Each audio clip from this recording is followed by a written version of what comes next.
This is Pet Life Radio. Let's talk pets.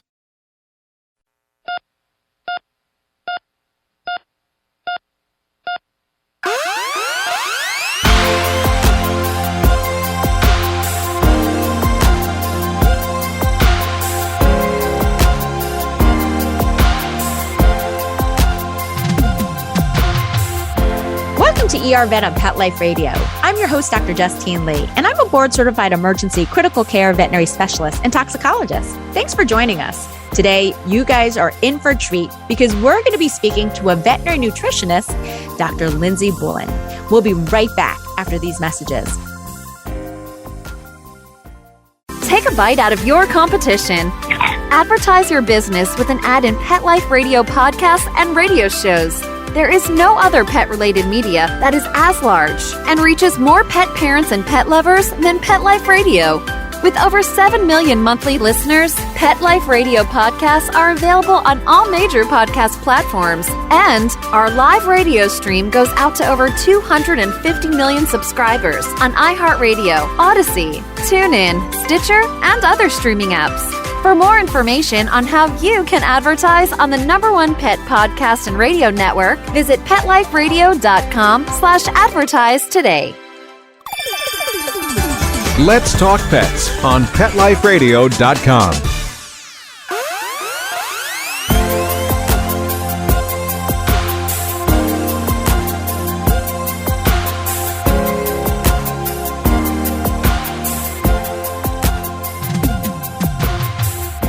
Welcome to ER Vet on Pet Life Radio. Today, you guys have the honor of hearing from Dr. Lindsey Bullen, who is one of just a few veterinary nutritionists out there. Dr. Lindsey, thank you so much for joining us today. It's a pleasure to be here. Thank you so much for having me back. So, before we begin, not only you are a veterinarian, but you're also board certified in nutrition. First of all, how many board certified specialists in the world are there in nutrition? Oh, that's an awesome question. It's been a while since I've calculated. It's important to keep in mind that there is an American College of Nutrition. There's also a European College. So in terms of the American College, there have been about 100, maybe a little more of us, more than 100 that have been boarded in the past 20, 30 years. And of those 100, the majority work in industry or academia. So there's really only a handful of us that are working in private practice. Amazing. Great resource. And you guys are one of my go-to when it comes to all things nutrition. Now, just so our audience knows a little bit more about you, tell me who you are, where you train, what you do. So as you said, my name is Lindsey, and I did all of my training at NC State in North Carolina. I was fortunate enough to meet my wonderful husband, Nathan, in undergrad, and I did not want to leave him to go to vet school. So I was also fortunate enough to get into vet school at NC State, where I did my undergrad degree, my doctor of veterinary medicine. I stayed on for a rotating medical and surgical internship that did focus on nutrition. I stayed for an additional 2 years of a nutrition residency, and then another year for a nutrition postdoc. So in the words of my husband, I was in school for way too long studying nutrition. I love what you guys do and so appreciative to have nutritionists out there just to make sure that we're optimizing our dog and cat and all our species health. Now, what I wanted to talk about are prescription diets. I will say there's a lot of good resources out there and there's a lot of bad resources out there. And I just wanted to say many clients and some veterinarians believe that veterinary prescription diets are a scam. They believe it's just a way for veterinarians to get more money. First of all, is it a scam? What's going on here? Yes, so it is not a scam, but I do get that question a lot. And there's a lot that goes into it, depending on the specific question. Basically, the actual profit that a veterinarian or a veterinary group gets from prescription diets is tiny. I mean, it's absolutely tiny. Because if we tried to make a profit from the prescriptive diet, it just would not be, affordable or cost effective for clients. And the truth is, it isn't cost effective for many of our clients. So it is not a scam because there is such a poor profit margin. But it is, costly, but there's a lot of reasons why it is costly. Tell me the difference between a prescription diet and just a regular supermarket diet that you may buy like at a pet store or at a grocery store. Yeah, that's an awesome question. So A prescriptive diet is going to be available, as it sounds, by prescription only from a veterinarian. So that means that it can't come from a nurse or a technician. It should not be sold without having a pet evaluated. And typically it is prescribed or given to a pet parent because that pet has been diagnosed with something, some disease or some condition. So when we think about foods that we get in grocery stores or in pet superstores like Petco or PetSmart or wherever, one is going to buy their food, those are intended for adult maintenance. Those are intended for, puppy or kitten growth. Those are intended for reproduction. So they are not intended for any pet that has any sort of disease state whatsoever. They are basically considered otherwise healthy and normal. They just have, a very specific physiologic state, if you will. So, growth, reproduction, or adult maintenance. And so again, if you go to that grocery store, if there's a prescription in there, it's not supposed to be in there. Even though I do know of some people that order prescriptive diets from, places online without a prescription, that actually isn't supposed to be the way that it happens. And that is because, unless a pet parent has extensive medical training, most of the time our pet parents don't feel comfortable or have the background knowledge to appropriately and accurately diagnose their pets, and then to take it further to appropriately and accurately come up with a medical, nutritional, and sometimes surgical therapy for their pet. I will say in full disclosure that I have my cat on a really costly, expensive, but amazing prescription diet. My cat has severe food allergies, and my cat's on a diet called Royal Canin Ultimino. And it is pricey, but it's the only thing that prevents my cat from itching and losing all her fur. So please know that prescription diets are designed for a medical reason.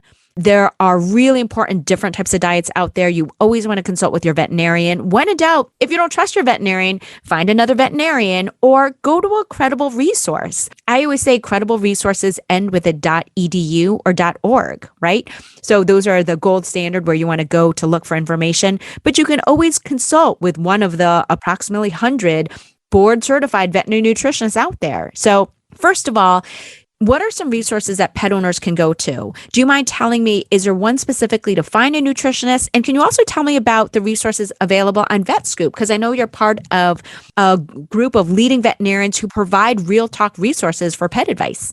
Absolutely. And I'm so glad you brought VetScoop up. So as you said, VetScoop is an amazing group. The majority of us were volunteering our time to basically provide reliable, accessible, and accurate information for pet parents everywhere. So I do encourage our pet parents to check it out. It's VetScoop, like a scoop of delicious ice cream.com. And on VetScoop, there's a library, there's a blog on all different topics, not just nutrition. It is important for pet parents to keep in mind we're relatively new, so there's always room for more blogs, always room for more, information that we can provide. But that's going to be a really great resource. I love your point where you said if you don't trust your vet, find a new one. Veterinary professionals, whether it's the veterinarian themselves or the nurse or the technician, are going to be wonderful resources, for pet parents everywhere. But you have to be able to trust the information that they're providing. Other really good resources, if you are looking for a board certified nutritionist, such as myself, would be the directory. So acvn.org/directory. That's the American College of Veterinary Nutrition.org/directory. You can find nutritionists all over the country that are, accepting clients and cases right now. Other really good resources are going to be the American Animal Hospital Association, the World Small Animal Veterinary Association, and Pet Nutrition Alliance. Really, really great resources. Thank you so much. All right, so let's talk a little bit more about prescription diets. Why are prescription diets considered to be expensive by many clients? I just told you, I totally get it. Like I pay a lot of money for my cat's prescription diets, but why are they physically more expensive? Yeah, that's another amazing question. And I want to be, very transparent for the pet parents that are listening as well. I've got 3 pets at home and every single one of them is on a prescriptive diet too. And that isn't because I get a discount on them. It's because all of them have different disease processes or issues that benefits from having a tailored nutritional approach. So the answer to your question of why they are considered expensive is going to be multifactorial in nature. So kind of the first part, which I apologize, kind of answers one of the questions you asked earlier, is, these are considered an adulterated drug. So the Food, Drug, and Cosmetics Act basically tried to help create guidelines to make, food, drugs, cosmetics safe. And so when pet food came along and they were prescriptive diets, they were like, okay, well, what do we even do with this? So then what they had to do is the FDA came up with a compliance policy guideline that says, you know what? Pet food isn't considered an adulterated drug that is technically subject to regulatory action. However, if these things are prescribed under the guidance of a licensed veterinarian, then we will turn our eye to it. So kind of pulling that back in, why are these considered expensive? To make sure that these drugs, these adulterated drugs, are working the way that they are supposed to, that they're not just, okay, your pet does okay on it, but they are truly helping with the disease process. They're truly helping our pets thrive when they're ill. That takes a lot of research. It takes a lot of expertise. It takes a lot of testing, and all of those things cost money. So when we think about the PhD nutritionists and the master's nutritionists and the board certified nutritionists such as myself that are working on a single product, and then when we think about quality control measures, such as ingredient testing before it even comes onto the facility site, or pathogen testing to make sure there's no bacteria or, contamination, all of those things cost money to ensure that the products are safe for our pets. And then it has to go a step further to ensure that they work the way that they are supposed to. That is why these drugs cost more money, because of all of those things that go into making this safe, effective for our beloved pets. There's a lot of what they call R&D, research and development, that goes into the science behind it. And if you ask any veterinarian or any credible veterinarian, they always want you to feed a food that is AAFCO approved and has an R&D department that is not only making sure that the science is accurate, that it's medically appropriate for your pet, that it treats underlying medical conditions appropriately, especially if it's prescription, and that there's toxicology testing involved with it too. As a toxicologist, you want to make sure there's a lot of scientists, a lot of PhDs, a lot of veterinary nutritionists when it comes to making sure that you're feeding the safest product out there. You're absolutely right. Anytime a new pet food comes on the market, I don't instantly shut it down, because that's where everybody started, right? Like, everybody started with an idea, but it takes time, investment, and expertise to make a product great. And so many of these starter companies don't have an R&D department. Many of them don't even have a nutritionist on staff. A lot of them are starting to consult with nutritionists, which is great, but it is a work in progress. And to your point that it's great and it's important and it's necessary for these diets to have AAFCO claims, that is absolutely 100% true for our maintenance diets. But the other thing that pet parents need to keep in mind is that prescription diets might have a weird AAFCO claim. So for example, my sweet little kitty Ida, the big floofy cat, if you listen on one of our last podcasts, she has chronic kidney disease and inflammatory bowel disease, and her diet says intended for intermittent and supplemental feeding only. So what that tells me is that if she was a normal cat, that would be inappropriate to feed her because it does not meet maintenance needs. But I have to keep in mind, especially as a nutritionist, I'm not trying to meet her maintenance needs. I am trying to keep her kidneys alive by restricting certain nutrients. So it is okay for them to have, different AAFCO guidelines, but that is another reason why it's so important for veterinarians to be involved. Because if my other cat ate her diet, she would potentially get sick because of nutrient deficiencies. Talked about kidney disease. I've already talked about food allergies, but what other diseases out there seen in dogs and cats could warrant a prescription diet? I love that question, because the answer is quite literally anything. Any disease state, any, condition that causes concern for a pet parent can potentially be treated partially or completely with nutrition. So, for example, when I think about the diets that I most commonly see, and you had brought up food allergies with your kitty, I have a slightly overweight cat. So she benefits from a prescriptive diet because that diet is augmented with essential nutrients so that I'm not creating a nutrition deficiency when I'm restricting her calories. My dog has skin and GI issues associated with chicken and beef. And so she benefits, similar to your kitty, from a hypoallergenic diet. Again, I've got my other kitty that has underlying GI disease and kidney disease, critical care, cancer, cognitive dysfunction, urinary disease, just even simple gastroenteritis, pancreatitis. The list goes on and on, joint disease, like you come up with a disease, even hyperthyroidism, any disease can benefit from a tailored nutrition approach, truly. All right. Now, when it comes to prescription diets, there are often different brands for certain diseases. So there's several kidney diets out there.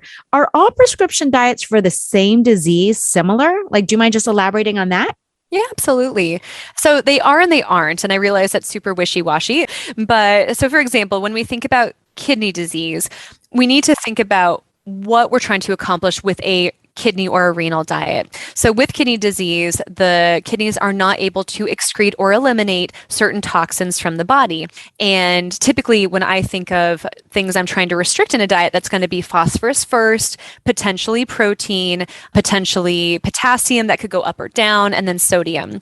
So really when you take a look at kidney diets all throughout the board, they tend to be lower in phosphorus, lower in sodium, lower in protein. But the differences are going to be based on the manufacturer's philosophies and what they're trying to accomplish. So for example, Royal Canin products, which I really like, tend to be a little bit lower in potassium. So if I have a cat or a dog that has very high potassium associated with their kidney disease, I can choose one that will help them. Whereas Hill's products tend to be a little bit higher in potassium. That's neither good nor bad, but when I have a pet that has low potassium associated with their kidney disease, I can go ahead and reach for that. So the beautiful thing is that they are all trying to treat the same disease process, but they are using slightly different nutrient profiles, which allows us as veterinary professionals to truly tailor our nutritional approach to get these pets and these patients the best therapies that they need. Fantastic information. Now, I did want to we've talked about some of the diseases with these prescription diets and the differences between them. If a pet is prescribed a prescription diet, does that mean that they're like doomed to be on it forever? Are they going to, be spending thousands of dollars for the rest of their life on this diet? Do you mind just talking about some of those points? Yeah, so unfortunately, kind of like everything else I've said on here, it truly depends on the individual. Your sweet kitty that's on Ultimino is probably doomed to be on Ultimino or another hypoallergenic diet for the remainder of their life because that is what keeps their disease process controlled. Whereas my fat kitty, if I can finally get her to lose the weight that I'm trying to get her to lose, she doesn't necessarily have to be on that long term, just during her active weight loss phase.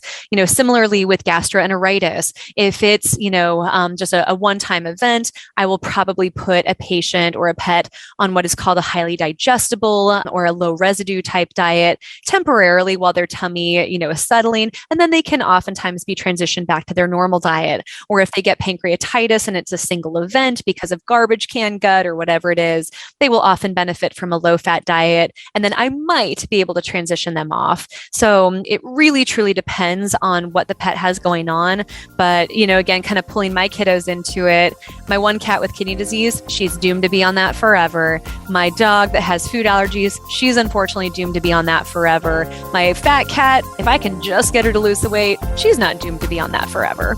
We'll continue with this really important topic right after these messages from our sponsors. For those fortunate to have experienced the deep bond and unconditional love of a companion animal, the death that follows can be one of the most difficult and misunderstood losses to go through. Many times, this devastating loss goes unrecognized and trivialized by family and friends, leaving grieving pet parents struggling to find healthy ways to cope with the loss. In And I Love You Still, a thoughtful guide and remembrance journal for healing the loss of a pet, Dr. Julianne Corbin calls attention to the difficulties unique to the loss of a beloved pet and provides an interactive and compassionate guide to help you process your loss and work towards coming to a place of peace and healing. For those interested in journal therapy and looking for a professionally written and compassionate resource to help understand and reconcile the grief associated with the loss of your pet, this book is for you. And I Love You Still, a thoughtful guide and remembrance journal by Julianne Corbin, is now available for purchase on Amazon and other major book retailers. Let's Talk Pets Let's Talk Pets on Pet Life Radio. Pet Life Radio. PetLifeRadio.com.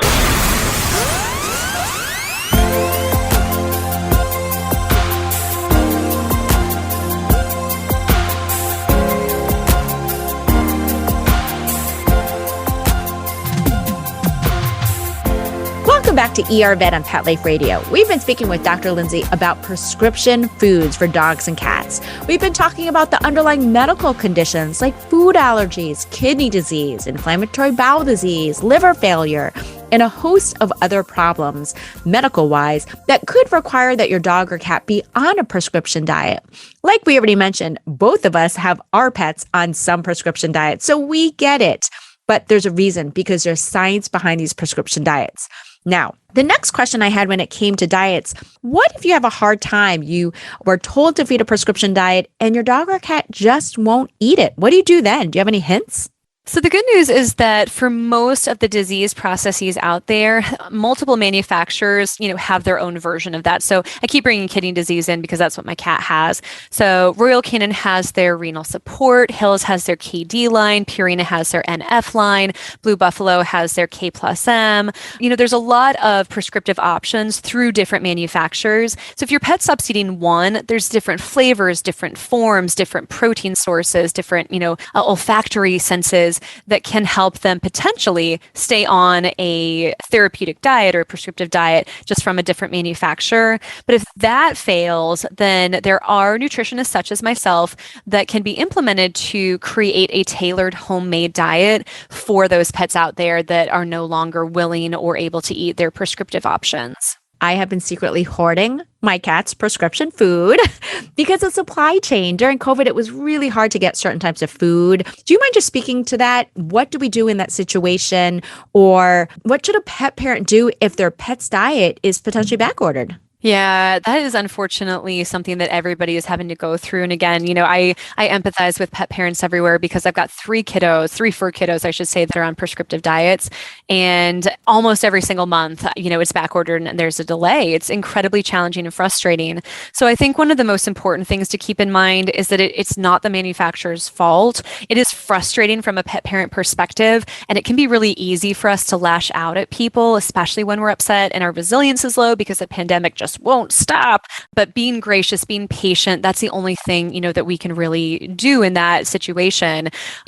Keeping in mind that it's not the manufacturers. It tends to come from the supply itself, whether they have COVID or, if fish, they can't get a good quality source of venison, for example. So the thing to do if you notice that your pet is starting to run out of food, easier said than done. I'm guilty of it too. If your pet is halfway through the bag, that is actually the time to order your next bag. Don't wait till you've got one cup left. Again, I'm guilty of that. I do that all the time, which is kind of embarrassing because I'm a nutritionist. But when you see that you're halfway through, go ahead and place that next order because that gives you the opportunity to place subsequent orders if they get canceled for something that's back ordered. The other thing that you can do, again, is if you notice something is back ordered or you haven't had luck finding it, is to reach out to your veterinarian. They are a wealth of information. And if they don't feel comfortable or that they're qualified, they can refer you to a nutritionist such as myself, and then we can help you find something else. So for example, Hills has multiple KD options. They've got tuna, they've got chicken, they've got beef, they've got lamb, they've got with mobility, without mobility. So just because one is back ordered doesn't mean there is another that's back ordered, and there might be a suitable replacement within that same manufacturer. If not, you might have to look at a different manufacturer, keeping in mind, again, if your pet doesn't get that transition, there could be a little bit of issue. But talking to your veterinarian, talking to a nutritionist, if you absolutely have to, you can consider it a homemade diet. You can consider something temporary, but it's challenging. It's truly challenging. But communication and early recognition is going to be key to trying to help everybody out during these supply chain issues. That's so funny that you wait till one cup. I have like literally 4 or 5 bags that I rotate. Don't get me wrong. I've got like an extra bag now because I was like, oh my gosh, I need to stop doing this. I'm a food hoarder. Yeah. I'll admit it, just because of supply chain. Well, Dr. Lindsey, thank you so much. Love what you do and so appreciative. It is so important that pet owners have a credible source that they can trust when it comes to feeding their 4-legged family members. And so appreciative of you coming on today. Oh, Dr. Justine, thank you so much again for having me. As always, it is a pleasure and an honor to be a guest on your show. I really enjoy the time that we can share together. Thank you so much. And you guys can always find Dr. Lindsey on vetscoop.com. So you can definitely check her out there. Well, that brings us to the end of today's show. Find me at drjustinelee.com, on Facebook or Instagram at Dr. Justine Lee, or email me your pet questions at drjustine@petliferadio.com. With that, we're out of time. And again, we want to thank board-certified veterinary nutritionist Dr. Lindsey Bullen and Mark Winter, our producer, for making this show possible. Keep your pets healthy, and we'll see you at the next episode. Let's Talk Pets, every week on demand, only on PetLifeRadio.com.